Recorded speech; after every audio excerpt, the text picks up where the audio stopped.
Monkey माकड.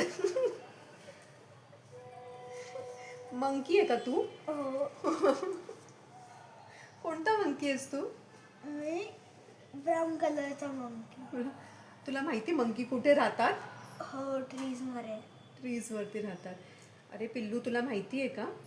Trees वरून मला आठवलं की आपलं तपोवन जी जागा आहे ना, तिथे साधुग्राम बांधण्यासाठी सरकार आता 1800 झाडांचं कत्ल करणार आहे. माहिती आहे तुला? ज्याच्यावरती माकड राहतात. तर मी कुठे राहणार? तू आमच्या घरातच राहणार हा. पण बाकीचे माकडं आणि बाकीचे पक्षी जे झाडांवरती राहतात त्यांचं काय मात्र होणार? त्यांचं आता दुसऱ्या झाडांवर राहणार. तरी पण त्यांचे खरं घर तर नाही राहणार, म्हणून त्यांना आता करायला लागेल तसं. पण मग काय करायला, आपण काय करायला पाहिजे ते सांग. तुला काय वाटतं याच्यावरून? मला लोकांना सगळ्यांना मिळून एक प्रोटेस्ट करायला की झाड कापले तर काय काय होऊ शकतं. म्हणजे आपण सरकारला थांबवायचं का? हां. आणि ते प्रोटेस्ट करायचं म्हणजे आपण, आणि कसं करणार, आपण काय करणार? पहिले आपण सगळ्यांना घेऊ आणि रस्त्यावर घेऊ आणि मग डिसबेनिफिट्स आणि असं एक पोस्टर बनवू आणि मग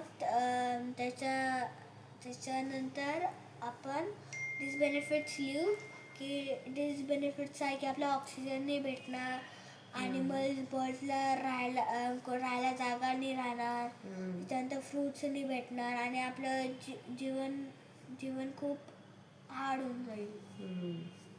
आपल्या राहता नाही राहणार, मग पेपर नाही भेटणार. पेपर नाही म्हणजे आपलं स्टडीज पण नाही.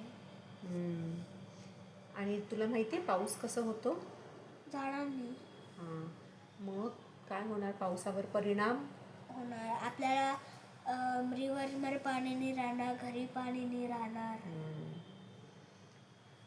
म्हणजे एका गोष्टीमुळे आपण बघतोय की किती त्याचा परिणाम पडणार. आणि हे माहिती आहे ना, आपला कोरोना टाईममध्ये ऑक्सिजनचे सिलेंडर मिळत होते आणि आपल्याला ऑक्सिजन कोण देतं?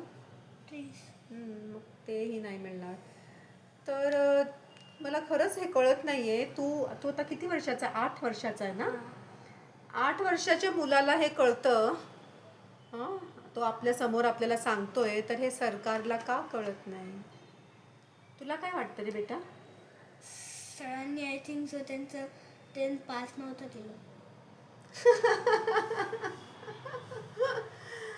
जर का सरकारमध्ये तुझ्यासारखे नेते जर का झाले तर ही दुनिया किती मस्त होऊन जाईल ना.